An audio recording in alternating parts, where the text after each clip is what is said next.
नमस्कार दोस्तों। आज हम सुनेंगे गबन का 9वां भाग। कहानी को आगे बढ़ाने से पहले अब तक हमने जाना कि रमानाथ कर्ज के बोझ तले दबा हुआ है और उस बोझ को कम करने के लिए वह दफ्तर के रुपयों का सहारा लेता है। लेकिन दफ्तर के रुपए समय पर वापस न कर पाने की वजह से उसे जेल जाने की नौबत भी आ सकती है। अपमान और जेल जाने के डर से रमानाथ घर से भागकर कलकत्ता जाने वाली ट्रेन में सवार हो जाता है, जहां उसकी मित्रता देवीदीन नाम के बूढ़े व्यक्ति से होती है। यहाँ जालपा सारी सच्चाई जानने के बाद रमानाथ के ऑफिस जाती है और अपने गहने बेचकर दफ्तर के सारे रुपए जमा करवा देती है। रमानाथ के घर भाग जाने की वजह जालपा खुद को समझती है और वह अपने गहने और सारे साज श्रृंगार के सामान को देखकर पछतावे की आग में जलने लगती है। जालपा को लगने लगता है कि उसके गहनों के प्यार की वजह से ही रमानाथ को घर छोड़कर जाना पड़ा। इसलिए वह अपने सारे साज श्रृंगार के सामान को उठाकर गंगा में डुबो देती है। यहाँ कलकत्ता में रमानाथ को 2 महीने से अधिक हो चुके हैं। वह देवीदीन के घर पर ही ठहरा हुआ है। देवीदीन अपनी पत्नी के साथ कलकत्ता में साग भाजी का व्यापार करता है। जब वह रमा के घर से भाग जाने की सच्चाई जानता है तो वह रमा को वापस घर जाने की सलाह देता है, पर रमा पुलिस के डर से कहीं जाने की हिम्मत नहीं कर पाता। देवीदीन अपने 2 पुत्रों को खो चुका है। वह और उसकी पत्नी रमानाथ को पुत्र की ही भांति स्नेह करते हैं और रमानाथ भी उन्हें माता पिता की तरह प्रेम करने लगता है। अब आगे। रमानाथ ने स्नान किया, माथे पर तिलक लगाया और पूजा का स्वांग भरने बैठा कि बुढ़िया आकर बोली, बेटा तुम्हें रसोई बनाने में बड़ी तकलीफ होती है। मैंने एक ब्राह्मणी ठीक कर दी है। बेचारी बड़ी गरीब है, तुम्हारा भोजन बना दिया करेगी। उसके हाथ का तो तुम खा लोगे। नेम करम से रहती है बेटा, ऐसी बात नहीं है। मुझसे रुपए पैसे उधार ले जाती है। इसी से राजी हो गई। उन वृद्ध आंखों से प्रगाढ़ अखंड मातृत्व झलक रहा था। कितना विशुद्ध, पवित्र। ऊंच नीच और जाति मर्यादा का विचार आप ही आप मिट गया। बोला, जब तुम मेरी माता हो गई तो फिर काहे का छूत विचार। मैं तुम्हारे ही हाथ का खाऊंगा। बुढ़िया ने जीभ दांतों से दबाकर कहा, अरे नहीं बेटा, मैं तुम्हारा धर्म न लूंगी। कहाँ तुम ब्राह्मण और कहाँ हम खटिक, ऐसा कहीं हुआ है। मैं तो तुम्हारी रसोई में खाऊंगा। जब माँ बाप खटिक हैं तो बेटा भी खटिक है। जिसकी आत्मा बड़ी हो वही ब्राह्मण है। और जो तुम्हारे घर वाले सुने तो क्या कहें। मुझे किसी के कहने सुनने की चिंता नहीं है अम्मा। आदमी पाप से नीच होता है, खाने पीने से नीच नहीं होता। प्रेम से जो भोजन मिलता है वह पवित्र होता है। उसे तो देवता भी खाते हैं। बुढ़िया के हृदय में भी जाति गौरव का भाव उदय हुआ। बोली, बेटा खटिक कोई नीच जात नहीं है। हम लोग ब्राह्मण के हाथ का भी नहीं खाते, कहार का पानी तक नहीं पीते, मांस मछली हाथ से नहीं छूते। कोई कोई शराब पीते हैं, मुदा लुक छिप कर। इसने किसी को नहीं छोड़ा बेटा। बड़े बड़े तिलकधारी गटागट पीते हैं। लेकिन मेरी रोटियां तुम्हें अच्छी नहीं लगेंगी। रमा ने मुस्कुराकर कहा, प्रेम की रोटियों में अमृत रहता है अम्मा, चाहे गेहूं की हो या बाजरे की। बुढ़िया यहाँ से चली तो मानो आंचल में आनंद की निधि भरे हो। जब से रमा चला गया था, रतन को जालपा के विषय में बड़ी चिंता हो गई थी। वह किसी बहाने से उसकी मदद करते रहना चाहती थी। इसके साथ ही ये भी चाहती थी कि जालपा किसी तरह ताड़ने न पाए। अगर कुछ रुपया खर्च करके भी रमा का पता चल सकता तो वह सहर्ष खर्च कर देती। जालपा की वह रोती हुई आंख देखकर उसका हृदय मसोस उठता था। वह उसे प्रसन्न मुख देखना चाहती थी। अपने अंधेरे रोने घर से ऊबकर वह जालपा के घर चली जाया करती थी। वहां घड़ी भर हंस बोल लेने से उसका चित्त प्रसन्न हो जाता था। अब वहां भी वही नहुसत छा गई। यहाँ आकर उसे अनुभव होता था कि मैं भी संसार में हूँ। उस संसार में जहाँ जीवन है, लालसा है, प्रेम है, विनोद है। उसका अपना जीवन तो व्रत की वेदी पर अर्पित हो गया था। वह तन मन से उस व्रत का पालन करती थी। पर शिवलिंग के ऊपर रखे हुए घट में क्या वह प्रवाह है, तरंग है, नाद है जो सरिता में है। वह शिव के मस्तक को शीतल करता रहे, यही उसका काम है। लेकिन क्या उसमें सरिता के प्रवाह और तरंग और नाद का लोप नहीं हो गया है। इसमें संदेह नहीं कि नगर के प्रतिष्ठित और संपन्न घरों से रतन का परिचय था। लेकिन जहाँ प्रतिष्ठा थी वहाँ तकल्लुफ था, दिखावा था, ईर्ष्या थी, निंदा थी। क्लब के संसर्ग से भी उसे अरुचि हो गई थी। वहाँ विनोद अवश्य था, क्रीड़ा अवश्य थी, किंतु पुरुषों के आतुर नेत्र भी थे। विकल हृदय भी, उन्मत्त शब्द भी। जालपा के घर अगर वह शान न थी, वह दौलत न थी, तो वह दिखावा भी न था, वह ईर्ष्या भी न थी। रमा जवान था, रूपवान था, चाहे रसिक भी हो, पर रतन को अभी तक उसके विषय में संदेह करने का कोई अवसर न मिला था, और जालपा जैसी सुंदरी के रहते हुए उसकी संभावना भी न थी। जीवन के बाजार में और सभी दुकानदारों की कुटिलता और जट्टूपन से तंग आकर उसने इस छोटी सी दुकान का आश्रय लिया था, किंतु ये दुकान भी टूट गई। अब वह जीवन की सामग्रियां कहाँ बिसाहेगी, सच्चा माल कहाँ पाएगी। एक दिन वह ग्रामोफोन लाई और शाम तक बजाती रही। दूसरे दिन ताजे मेवों की एक टोकरी लाकर रख गई। जब आती तो कोई सौगात लिए आती। अब तक वह जागेश्वरी से बहुत कम मिलती थी, पर अब बहुधा उसके पास आ बैठती और इधर उधर की बातें करती। कभी कभी उसके सिर में तेल डालती और बाल गूंथती। गोपी और विश्वंभर से भी अब स्नेह हो गया। कभी कभी दोनों को मोटर पर घुमाने ले जाती। स्कूल से आते ही दोनों उसके बंगले पर पहुंच जाते और कई लड़कों के साथ वहां खेलते। उनके रोने चिल्लाने और झगड़ने में रतन को हार्दिक आनंद प्राप्त होता था। वकील साहब को भी अब रमा के घर वालों से कुछ आत्मीयता हो गई थी। बार बार पूछते रहते थे, रमा बाबू का कोई खत आया, कुछ पता लगा, उन लोगों को कोई तकलीफ तो नहीं है। एक दिन रतन आई तो चेहरा उतरा हुआ था, आंखें भारी हो रही थीं। जालपा ने पूछा, आज जी अच्छा नहीं है क्या? रतन ने कुंठित स्वर में कहा, जी तो अच्छा है, पर रात भर जागना पड़ा। रात से उन्हें बड़ा कष्ट है। जाड़ों में उनको दमे का दौरा हो जाता है। बेचारे जाड़ों भर एमल्शन और सनाटोजन और न जाने कौन कौन से रस खाते रहते हैं, पर यह रोग गला नहीं छोड़ता। कलकत्ता में एक नामी वैद्य हैं, अब की उन्हीं से इलाज कराने का इरादा है। कल चली जाऊंगी। मुझे ले तो नहीं जाना चाहते, कहते हैं वहां बहुत कष्ट होगा, लेकिन मेरा जी नहीं मानता। कोई बोलने वाला तो होना चाहिए। वहां 2 बार हो आई हूँ और जब जब गई हूँ बीमार हो गई हूँ। मुझे वहां जरा भी अच्छा नहीं लगता, लेकिन अपने आराम को देखूं या उनकी बीमारी को देखूं। बहन, कभी कभी ऐसा जी उब जाता है कि थोड़ी सी संखियां खाकर सो रहूं। विधाता से इतना भी नहीं देखा जाता। अगर कोई मेरा सर्वस्व लेकर भी इन्हें अच्छा कर दे कि इस बीमारी की जड़ टूट जाए तो मैं खुशी से दे दूंगी। जालपा ने सशंक होकर कहा, यहाँ किसी वैद्य को नहीं बुलाया? यहाँ के वैद्यों को देख चुकी हूँ बहन, वैद्य डॉक्टर सबको देख चुकी। तो कब तक आओगी? कुछ ठीक नहीं, उनकी बीमारी पर है। 1 सप्ताह में आ जाऊं, महीने 2 महीने लग जाएं, क्या ठीक है। मगर जब तक बीमारी की जड़ न टूट जाएगी ना आऊंगी। विधि अंतरिक्ष में बैठी हंस रही थी। जालपा मन में मुस्कुराई। जिस बीमारी की जड़ जवानी में न टूटी, बुढ़ापे में क्या टूटेगी।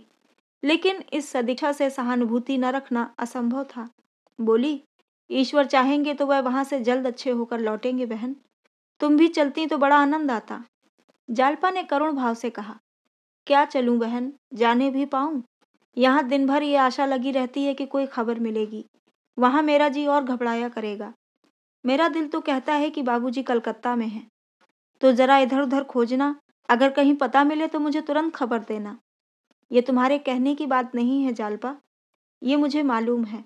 खत तो बराबर भेजती रहोगी? हाँ अवश्य, रोज नहीं तो अंतरे दिन जरूर लिखा करूंगी, मगर तुम भी जवाब देना। जालपा पान बनाने लगी। रतन उसके मुंह की ओर अपेक्षा भाव से ताकती रही, मानो कुछ कहना चाहती है और संकोचवश कह नहीं सकती। जालपा ने पान देते समय उसके मन का भाव ताड़ कर कहा, क्या है बहन, क्या कह रही हो? रतन, कुछ नहीं, मेरे पास कुछ रुपए हैं, तुम रख लो। मेरे पास रहेंगे तो खर्च हो जाएंगे। जालपा ने मुस्कुराकर आपत्ति की, और जो मुझसे खर्च हो जाए? रतन ने प्रफुल्ल मन से कहा, तुम्हारे ही तो हैं बहन, किसी गैर के तो नहीं हैं। जालपा विचारों में डूबी जमीन की तरफ ताकती रही, कुछ जवाब न दिया। रतन ने शिकवे के अंदाज से कहा, तुमने कुछ जवाब नहीं दिया बहन, मेरी समझ में नहीं आता, तुम मुझसे खिंची क्यों रहती हो? मैं चाहती हूँ हम में और तुम में जरा भी अंतर न रहे, लेकिन तुम मुझसे दूर भागती हो। अगर मान लो मेरे 150 रुपए तुम्ही से खर्च हो गए तो क्या हुआ? बहनों में तो ऐसा कौड़ी कौड़ी का हिसाब नहीं होता। जालपा ने गंभीर होकर कहा, कुछ कहूँ बुरा तो ना मानोगी? बुरा मानने की बात होगी तो जरूर बुरा मानूंगी। मैं तुम्हारा दिल दुखाने के लिए नहीं कहती। संभव है तुम्हें बुरी लगे। तुम अपने मन में सोचो, तुम्हारे इस बहनापे में दया का भाव मिला हुआ है या नहीं? तुम मेरी गरीबी पर तरस खाकर। रतन ने लपक कर दोनों हाथों से उसका मुंह बंद कर दिया और बोली, बस अब रहने दो। तुम चाहें जो ख्याल करो, मगर ये भाव कभी मेरे मन में न था और न हो सकता है। मैं तो जानती हूँ, अगर मुझे भूख लगी हो तो मैं निसंकोच होकर तुमसे कह दूंगी, बहन मुझे कुछ खाने को दो, भूखी हूँ। जालपा ने उसी निर्ममता से कहा, इस समय तुम ऐसा कह सकती हो। तुम जानती हो कि किसी दूसरे समय तुम पूरियों या रोटियों के बदले मेवे खिला सकती हो, लेकिन ईश्वर न करे कोई ऐसा समय आए जब तुम्हारे घर में रोटी का टुकड़ा न हो, तो शायद तुम इतनी निसंकोच न हो सको। रतन ने दृढ़ता से कहा, मुझे उस दशा में भी तुमसे मांगने में संकोच न होगा। मैत्री परिस्थितियों का विचार नहीं करती। अगर ये विचार बना रहे तो समझ लो मैत्री नहीं है। ऐसी बातें करके तुम मेरा द्वार बंद कर रही हो। मैंने मन में समझा था तुम्हारे साथ जीवन के दिन काट लूंगी, लेकिन तुम अभी से चेतावनी दिए देती हो। अभागों को प्रेम की भिक्षा भी नहीं मिलती। ये कहते कहते रतन की आंखें सजल हो गईं। जालपा अपने को दुखनी समझ रही थी और दुखी जनों को निर्मम सत्य कहने की स्वाधीनता होती है, लेकिन रतन की मनोव्यथा उसकी व्यथा से कहीं विदारक थी। जालपा के पति के लौट आने की अब भी आशा थी। वह जवान है, उसके आते ही जालपा को ये बुरे दिन भूल जाएंगे। उसकी आशाओं का सूर्य फिर उदय होगा। उसकी इच्छाएं फिर फलेंगी फूलेंगी। भविष्य अपनी सारी आशाओं और आकांक्षाओं के साथ उसके सामने था, विशाल, उज्जवल, रमणीक। रतन का भविष्य क्या था? कुछ नहीं, शून्य, अंधकार। जालपा आंखें पोंछ कर उठ खड़ी हुई, बोली, पत्रों के जवाब देती रहना, रुपए देती जाओ। रतन ने पर्स से नोटों का एक बंडल निकालकर उसके सामने रख दिया, पर उसके चेहरे पर प्रसन्नता न थी। जालपा ने सरल भाव से कहा, क्या बुरा मान गई? रतन ने रूठे हुए शब्दों में कहा, बुरा मानकर तुम्हारा क्या कर लूंगी? जालपा ने उसके गले में बाहें डाल दी। अनुराग से उसका हृदय गदगद हो गया। रतन से उसे इतना प्रेम कभी न हुआ था। वह उससे अब तक खिंचती थी, ईर्ष्या करती थी। आज उसे रतन का असली रूप दिखाई दिया।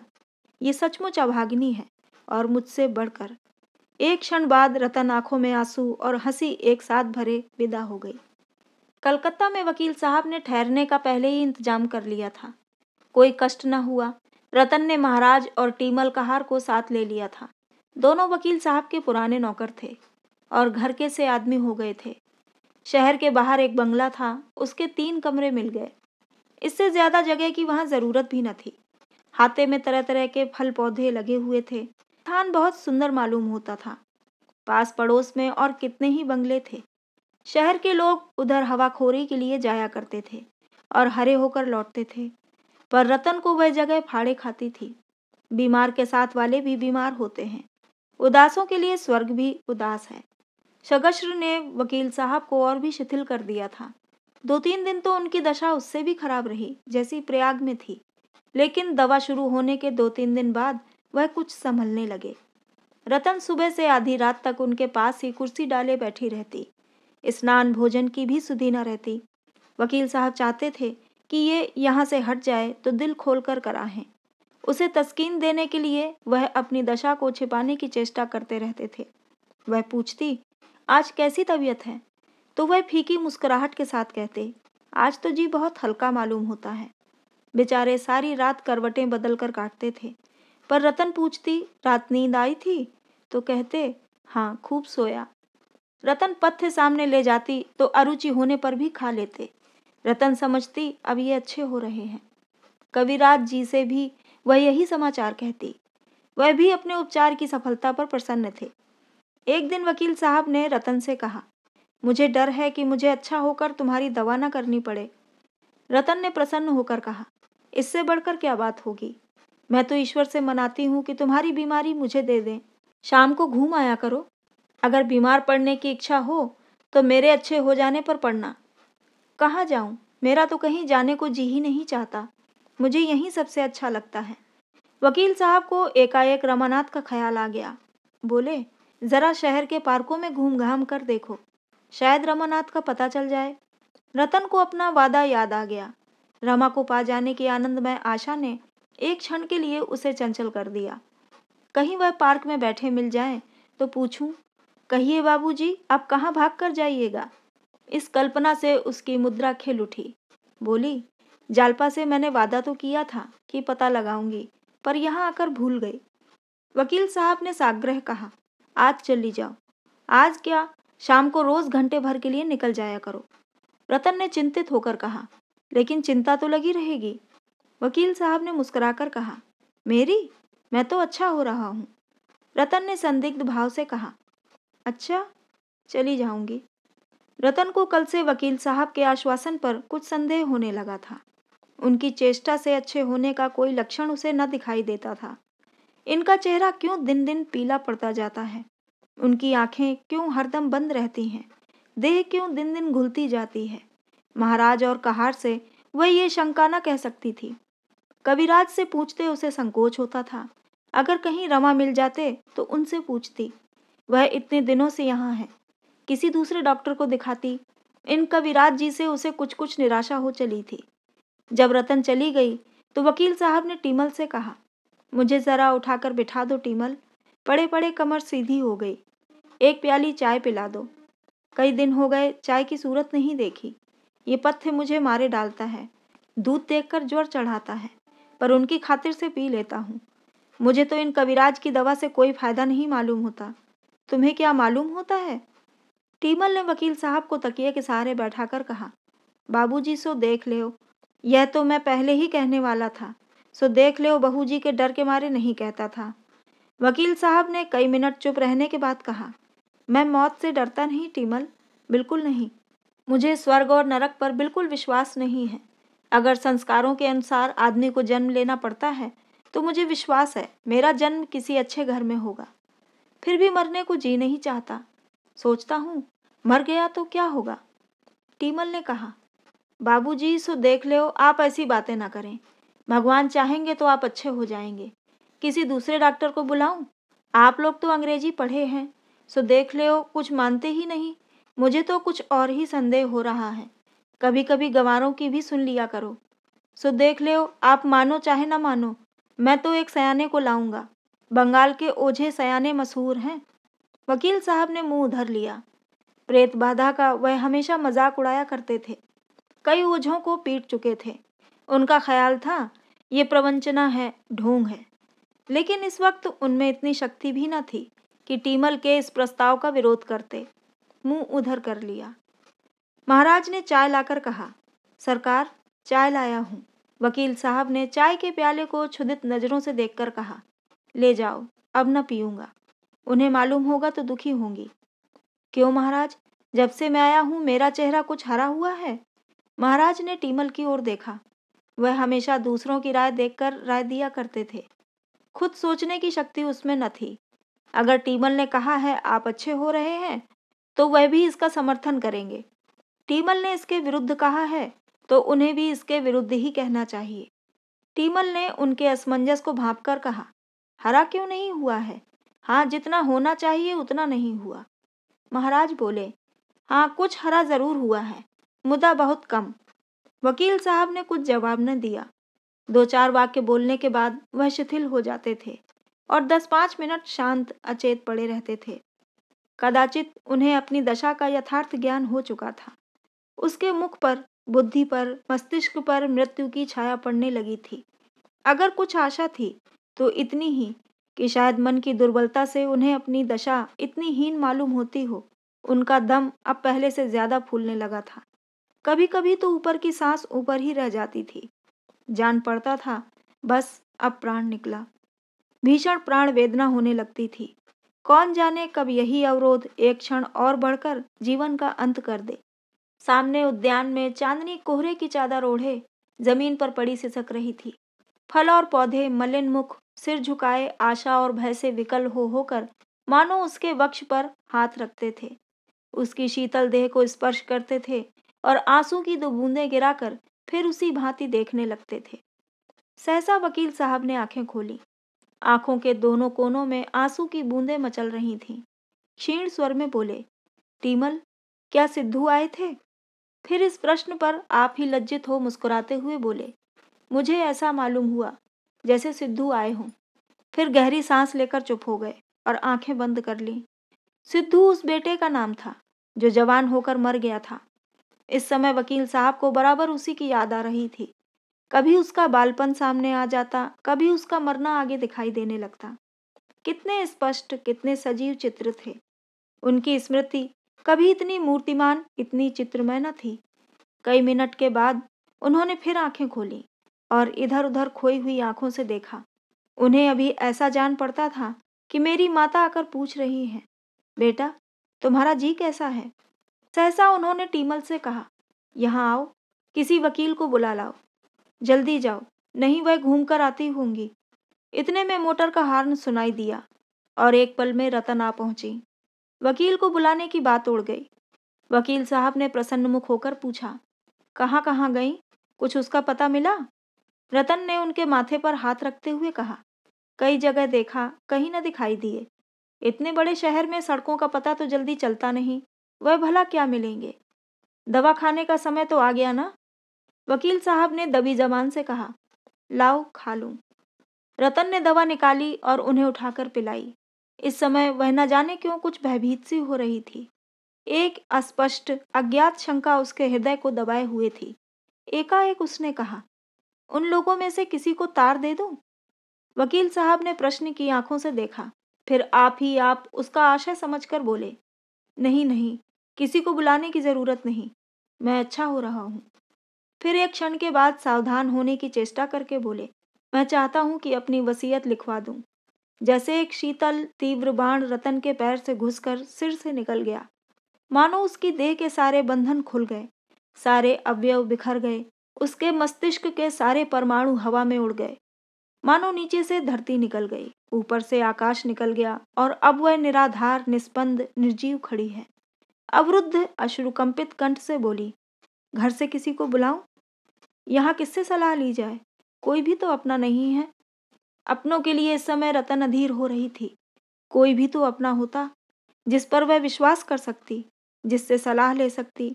घर के लोग आ जाते तो दौड़ धूप करके किसी दूसरे डॉक्टर को बुलाते। वह अकेली क्या क्या करे? आखिर भाई बंद और किस दिन काम आएंगे? संकट में ही अपने काम आते हैं। फिर ये क्यों कहते हैं कि किसी को मत बुलाओ? वसीयत की बात फिर उसे याद आ गई। ये विचार क्यों इनके मन में आया? वैद्य जी ने कुछ कहा तो नहीं? क्या होने वाला है भगवान? वह शब्द अपने सारे संसर्गों के साथ उसके हृदय को विदीर्ण करने लगा। चिल्ला चिल्ला कर रोने के लिए उसका मन विकल हो उठा। अपनी माता याद आई। उसके आंचल में मुंह छिपाकर रोने की आशंका उसके मन में उत्पन्न हुई। उस स्नेहमय अंचल में रोकर उसकी बाल आत्मा को कितना संतोष होता था। कितनी जल्द उसकी सारी मनोव्यथा शांत हो जाती थी। आह, यह आधार भी अब नहीं। महाराज ने आकर कहा, सरकार, भोजन तैयार है, थाली परसूं? रतन ने उसकी ओर कठोर नजरों से देखा। वह बिना जवाब की अपेक्षा किए चुपके से चला गया। मगर एक ही क्षण में रतन को महाराज पर दया आ गई। उसने कौन सी बुराई की जो भोजन के लिए पूछने आया? भोजन भी ऐसी चीज है जिसे कोई छोड़ सके? वह रसोई में जाकर महाराज से बोली, तुम लोग खा लो महाराज, मुझे आज भूख नहीं है। महाराज ने आग्रह किया, दो ही फुलके खा लीजिए सरकार। रतन ठिठक गई। महाराज के आग्रह में इतनी सहृदयता, इतनी संवेदना भरी हुई थी कि रतन को एक प्रकार की सांत्वना का अनुभव हुआ। यहाँ कोई अपना नहीं है, यह सोचने में अपनी भूल प्रतीत हुई। महाराज ने अब तक रतन को कठोर स्वामिनी के रूप में देखा था।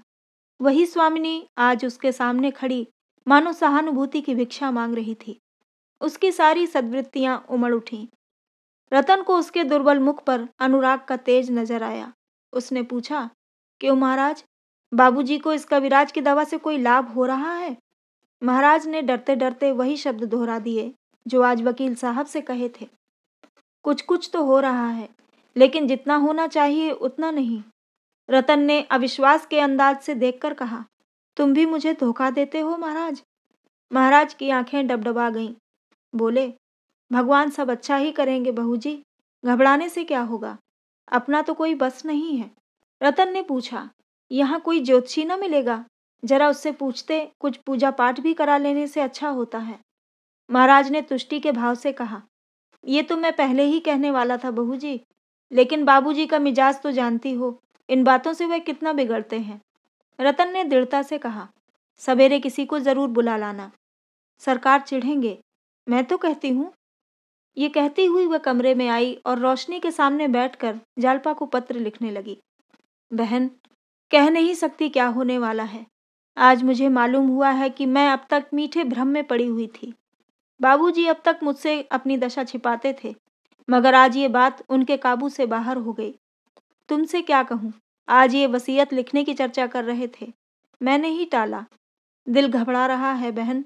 जी चाहता है थोड़ी सी संखियाँ खाकर सो रहूं। विधाता को संसार दयालु, कृपालु, दीनबंधु और न जाने कौन कौन सी उपाधियां देता है।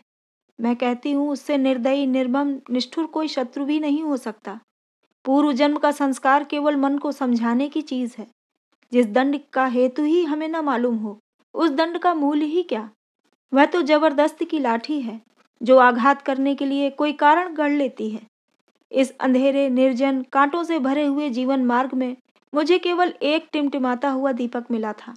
मैं उसे आंचल में छिपाए विधि को धन्यवाद देती हुई गाती चली जाती थी, पर वह दीपक भी मुझसे छीना जा रहा है। इस अंधकार में मैं कहाँ जाऊंगी? कौन मेरा रोना सुनेगा? कौन मेरी बाह पकड़ेगा? बहन, मुझे क्षमा करना। मुझे बाबूजी का पता लगाने का अवकाश नहीं मिला। आज कई पार्कों का चक्कर लगाए, पर कहीं पता नहीं चला। कुछ अवसर मिला तो फिर जाऊंगी। माताजी को मेरा प्रणाम कहना। पत्र लिखकर रतन बरामदे में आई। शीतल समीर के झोंके आ रहे थे। प्रकृति मानो रोगशैया पर पड़ी सिसक रही थी। उसी वक्त वकील साहब की सांस वेग से चलने लगी। रात के 3 बज चुके थे। रतन आधी रात के बाद आराम कुर्सी पर लेटे ही लेटे झपकियां ले रही थी कि सहसा वकील साहब के गले का खर्राटा सुनकर चौंक पड़ी। उल्टी सांसें चल रही थीं। वह उनके सिरहाने चारपाई पर बैठ गई और उनका सिर उठाकर अपनी जांघ पर रख लिया। अभी न जाने कितनी रात बाकी है।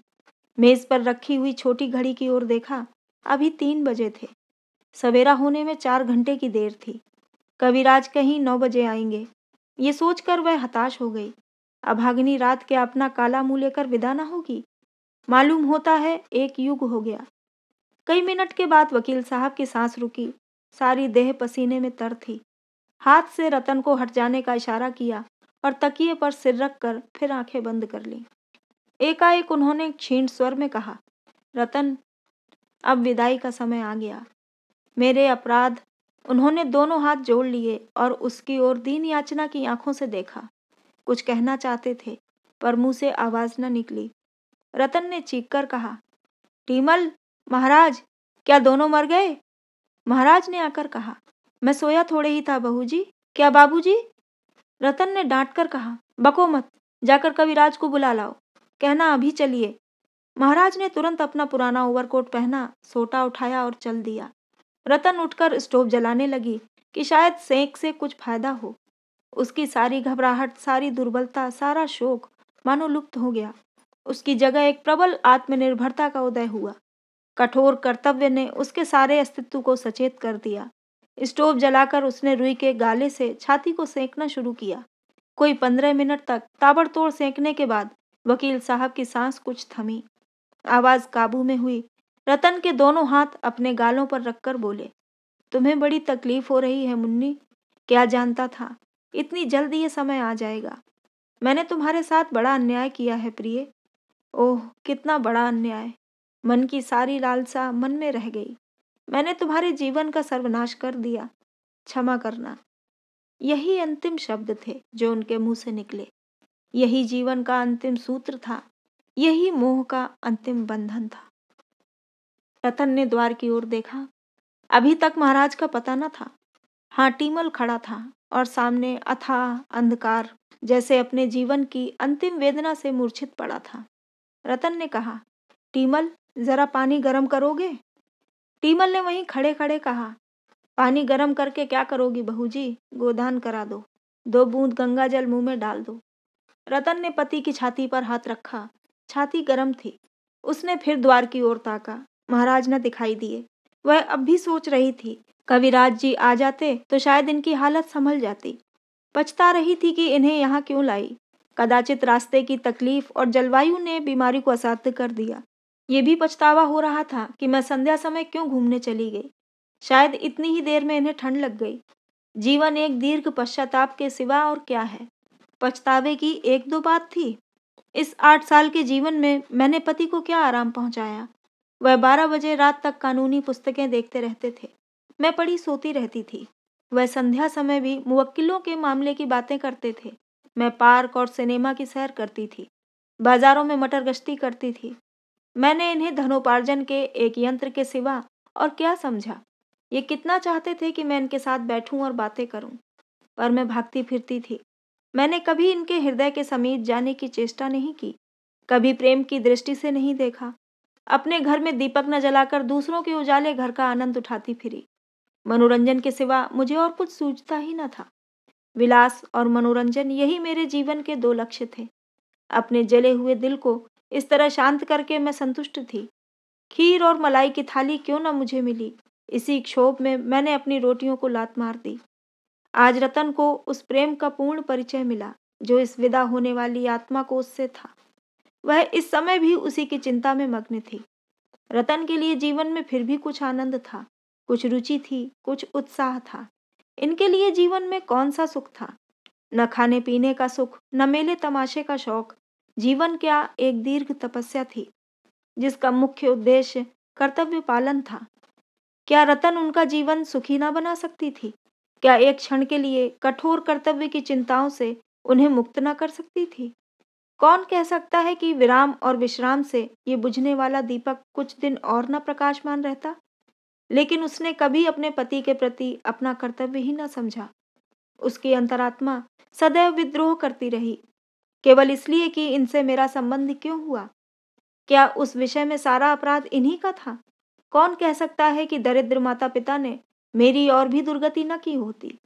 जवान आदमी भी सबके सब क्या आदर्श ही होते हैं? उनमें भी तो व्यभिचारी, क्रोधी, शराबी सभी तरह के होते हैं। कौन कह सकता है इस समय मैं किस दशा में होती? रतन का एक एक रोआं इस समय उसका तिरस्कार कर रहा था। उसने पति के शीतल चरणों पर सिर झुका लिया और बिलक बिलक कर रोने लगी। वह सारे कठोर भाव जो बराबर उसके मन में उठते रहते थे, वह सारे कटु वचन जो उसने जल जल कर उन्हें कहे थे, इस समय सैकड़ों बिच्छुओं के समान उसे डंक मार रहे थे। हाय, मेरा ये व्यवहार उस प्राणी के साथ था जो सागर की भांति गंभीर था। इस हृदय में कितनी कोमलता थी, कितनी उदारता। मैं एक बीड़ा पान दे देती थी तो कितना प्रसन्न हो जाते थे। जरा हंसकर बोल देती थी तो कितने तृप्त हो जाते थे। पर मुझसे इतना भी ना होता था। इन बातों को याद कर करके उसका हृदय फटा जाता था। उन चरणों पर सिर रखे हुए उसे प्रबल आकांक्षा हो रही थी कि मेरे प्राण इसी क्षण निकल जाएं। उन चरणों को मस्तक से स्पर्श करके उसके हृदय में कितना अनुराग उमड़ा आता था, मानो एक युग की संचित निधि को वह आज ही इसी क्षण लुटा देगी। मृत्यु की दिव्य ज्योति के सम्मुख उसके अंदर का सारा मालिन्य, सारी दुर्भावना, सारा विद्रोह मिट गया था। वकील साहब की आंखें खुली हुई थीं, पर मुख पर किसी भाव का चिन्ह न था। रतन की विह्वलता भी अब उनकी बुझती हुई चेतना को प्रदीप्त न कर सकती थी। हर्ष और शोक के बंधन से वह मुक्त हो गए थे। कोई रोए तो गम नहीं, हंसे तो खुशी नहीं। टीमल ने आचमनी में गंगा जल लेकर उनके मुंह में डाल दिया। आज उन्होंने कुछ बाधा न दी। वह जो पाखंडियों और रूढ़ियों का शत्रु था, इस समय शांत हो गया था। इसलिए नहीं कि उसमें धार्मिक विश्वास का उदय हो गया था, बल्कि इसलिए कि उसमें अब कोई इच्छा न थी। इतनी ही उदासीनता से वह विष का घूंट पी जाता। मानव जीवन की सबसे महान घटना कितनी शांति के साथ घटित हो जाती है।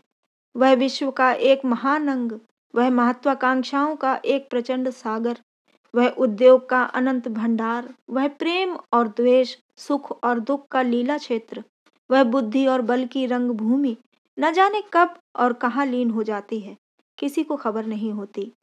एक हिचकी भी नहीं, एक उच्छ्वास भी नहीं, एक आह भी नहीं निकलती। सागर की हिलोरों का कहाँ अंत होता है, कौन बता सकता है? ध्वनि कहाँ वायुमग्न हो जाती है, कौन जानता है? मानवीय जीवन उस हिलोर के सिवा, उस ध्वनि के सिवा और क्या है? उसका अवसान भी उतना ही शांत, उतना ही अदृश्य हो तो क्या आश्चर्य है? भूतों के भक्त पूछते हैं, क्या वस्तु निकल गई? कोई विज्ञान का उपासक कहता है, एक क्षीण ज्योति निकल जाती है। कपोल विज्ञान के पुजारी कहते हैं, आंखों से प्राण निकले, मुंह से निकले, ब्रह्मांड से निकले। कोई उनसे पूछे, हिलोर लय होते समय क्या चमक उठती है? ध्वनि लीन होते समय क्या मूर्तिमान हो जाती है? यह उस अनंत यात्रा का एक विश्राम मात्र है, जहाँ यात्रा का अंत नहीं, नया उत्थान होता है। कितना महान परिवर्तन!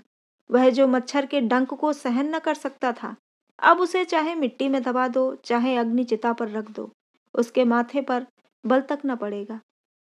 तीमल ने वकील साहब की मुख की ओर देखकर कहा, बहू जी, आइए खाट से उतार दें। मालिक चले गए। ये कहकर वह भूमि पर बैठ गया और दोनों आंखों पर हाथ रखकर फूट फूट कर रोने लगा। आज 30 वर्ष का साथ छूट गया। जिसने कभी आधी बात नहीं कही, कभी तू करके नहीं पुकारा, वह मालिक अब उसे छोड़े जा रहा था। रतन अभी तक कविराज की बाट जोह रही थी। टीमल के मुख से ये शब्द सुनकर उसे धक्का सा लगा। उसने उठकर पति की छाती पर हाथ रखा। 60 वर्ष तक अविश्राम गति से चलने के बाद वह अब विश्राम कर रही थी। फिर उसे माथे पर हाथ रखने की हिम्मत न पड़ी। उस देह को स्पर्श करते हुए, उस मरे हुए मुख की ओर ताकते हुए उसे ऐसा विराग हो रहा था जो ग्लानि से मिलता था। अभी जिन चरणों पर सिर रखकर वह रोई थी, उसे छूते हुए उसकी उंगलियां कटी सी जाती थीं। जीवन स्वप्न इतना कोमल है, उसने कभी न समझा था। मौत का ख्याल कभी उसके मन में न आया था। उस मौत ने आंखों के सामने उसे लूट लिया। एक क्षण के बाद टीमल ने कहा, बहू जी, अब क्या देखती हो? खाट के नीचे उतार दो। जो होना था हो गया। उसने पैर पकड़ा, रतन ने सिर पकड़ा और दोनों ने शव को नीचे लिटा दिया। और वहीं जमीन पर बैठकर रतन रोने लगी। इसलिए नहीं कि संसार में अब उसके लिए कोई अवलंब न था, बल्कि इसलिए कि वह उसके साथ अपने कर्तव्य को पूरा न कर सकी। उसी वक्त मोटर की आवाज आई और कविराज जी ने पदार्पण किया। कदाचित अब भी रतन के हृदय में कहीं आशा की कोई बुझती हुई चिंगारी पड़ी हुई थी। उसने तुरंत आंखें पोंछ डाली, सिर का आंचल संभाल लिया, उलझे हुए केश समेट लिए और खड़ी होकर द्वार की ओर देखने लगी। प्रभात ने आकाश को अपनी सुनहली किरणों से रंजित कर दिया था। क्या इस आत्मा के नवजीवन का यही प्रभात था? उसी दिन शव काशी लाया गया। यहीं उसकी दाह क्रिया हुई। वकील साहब के एक भतीजे मालवे में रहते थे। उन्हें तार देकर बुला लिया गया। दाह क्रिया उन्होंने की। रतन को चिता के दृश्य की कल्पना ही से रोमांच होता था। वहां पहुंचकर शायद वह बेहोश हो जाती। जालपा आजकल प्रायः सारे दिन उसी के साथ रहती। शोकातुर रतन को न घर बार की सुधि थी, न खाने पीने की। नित्य ही कोई न कोई ऐसी बात याद आ जाती जिस पर वह घंटों रोती। पति के साथ उसका जो धर्म था, उसके एक अंश का भी उसने पालन किया होता तो उसे बोध होता। अपनी कर्तव्यहीनता, अपनी निष्ठुरता, अपनी श्रृंगार लोलुपता की चर्चा करके वह इतना रोती कि हिचकियां बन जाती। वकील साहब के सद्गुणों की चर्चा करके ही वह अपनी आत्मा को शांति देती थी। जब तक जीवन के द्वार पर एक रक्षक बैठा हुआ था, उसे कुत्तों या बिल्ली या चोर चकार की चिंता न थी। लेकिन अब द्वार पर कोई रक्षक न था, इसलिए वह सजग रहती थी, पति का गुणगान किया करती। जीवन का निर्वाह कैसे होगा? नौकरों चाकरों में किन किन को जवाब देना होगा? घर का कौन कौन सा खर्च कम करना होगा? इन प्रश्नों के विषय में दोनों में कोई बात न होती। मानो ये चिंता मात्र आत्मा के प्रति अभक्ति होती। भोजन करना, साफ वस्त्र पहनना और मन को कुछ पढ़कर बहलाना भी उसे अनुचित जान पड़ता था। श्राद्ध के दिन उसने अपने सारे वस्त्र और आभूषण महापात्र को दान कर दिए। इन्हें लेकर अब वह क्या करेगी? इनका व्यवहार करके क्या वह अपने जीवन को कलंकित करेगी? इसके विरुद्ध पति की छोटी से छोटी वस्तु को भी स्मृति चिन्ह समझकर वह देखती भालती रहती थी।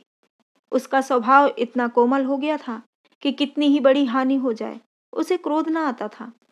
टीमल के हाथ से चाय का सेट छूटकर गिर पड़ा, पर रतन के माथे पर बल तक न आया। पहले एक दवा टूट जाने पर इसी टीमल को उसने बुरी डांट बताई, निकाले देती थी, पर आज उससे कई गुने नुकसान पर उसने जबान तक न खोली। कठोर भाव उसके हृदय में आते हुए मानो डरते थे कि कहीं आघात न पहुंचे, या शायद पति शोक और पति गुणगान के सिवा किसी भाव या विचार को मन में लाना वह पाप समझती थी। वकील साहब के भतीजे का नाम था मणिभूषण। बड़ा ही मिलनसार, हंसमुख, कार्यकुशल। इसी एक महीने में उसने अपने सैकड़ों मित्र बना लिए। शहर में जिन जिन वकीलों और रईसों से वकील साहब का परिचय था, उन सब से उसने ऐसा मेलजोल बढ़ाया, ऐसी बेतकल्लुफी पैदा की कि रतन को खबर नहीं और उसने बैंक का लेन देन अपने नाम से शुरू कर दिया। इलाहाबाद बैंक में वकील साहब के 20,000 रुपये जमा थे। उस पर तो उसने कब्जा कर ही लिया, मकानों के किराए भी वसूल करने लगा। गांव की तहसील भी खुद ही शुरू कर दी, मानो रतन से कोई मतलब नहीं है। एक दिन टीमल ने आकर रतन से कहा, बहू जी, जाने वाला तो चला गया, अब घर द्वार की भी कुछ खबर लीजिए। मैंने सुना भैया जी ने बैंक का सब रुपया अपने नाम करा लिया। रतन ने उसकी ओर ऐसे कठोर कुपित नजरों से देखा कि उसे फिर कुछ कहने की हिम्मत न पड़ी। उस दिन शाम को मणिभूषण ने टीमल को निकाल दिया, चोरी का इल्जाम लगाकर निकाला, जिससे रतन कुछ कह भी न सके। अब केवल महाराज रह गए। उन्हें मणिभूषण ने भंग पिला पिलाकर ऐसा मिलाया कि वह उन्हीं का दम भरने लगे।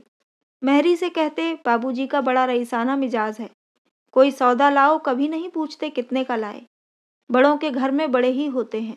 बहू जी बाल की खाल निकाला करती थी, ये बेचारे कुछ नहीं बोलते। मेहरी का मुंह पहले ही सी दिया गया था। उसके अधेड़ यौवन ने नए मालिक की रसिकता को चंचल कर दिया था। वह एक न एक बहाने से बाहर की बैठक में ही मंडलाया करती। रतन को जरा भी खबर न थी किस तरह उसके लिए व्यूह रचा जा रहा था।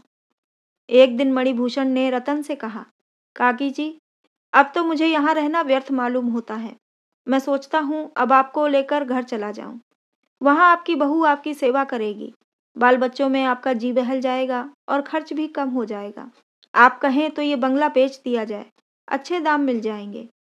रतन इस तरह चौंकी मानो उसकी मूर्छा भंग हो गई हो, मानो किसी ने उसे झंझोड़ कर जगा दिया हो। सकपकाई हुई आंखों से उसकी ओर देखकर बोली, क्या मुझसे कुछ कह रहे हो? मणिभूषण, जी हाँ, कह रहा था कि अब हम लोगों का यहाँ रहना व्यर्थ है। आपको लेकर चला जाऊं तो कैसा हो? रतन ने उदासीनता से कहा, हाँ, अच्छा तो होगा। मणिभूषण, काका जी ने कोई वसीयतनामा लिखा हो तो लाइए देखूं। उनकी इच्छाओं के आगे सिर झुकाना हमारा धर्म है। रतन ने उसी भांति आकाश पर बैठे हुए, जैसे संसार की बातों से अब कोई उसे सरोकार ही न रहा हो, जवाब दिया, वसीयत तो नहीं लिखी और क्या जरूरत थी? मणिभूषण ने फिर पूछा, शायद कहीं लिख कर गए हो? रतन, मुझे तो कुछ मालूम नहीं, कभी जिक्र नहीं किया। मणिभूषण ने मन में प्रसन्न होकर कहा, मेरी इच्छा है कि उनकी कोई यादगार बनवा दी जाए। रतन ने उत्सुकता से कहा, हाँ हाँ, मैं भी यही चाहती हूँ। मणिभूषण, गांव की आमदनी कोई 3,000 की है, ये आपको मालूम है। इतना ही उनका वार्षिक दान होता था। मैंने उनके हिसाब की किताब देखी है, 200-250 से किसी महीने में कम नहीं है। मेरी सलाह है वह सब ज्यों का त्यों बना रहे।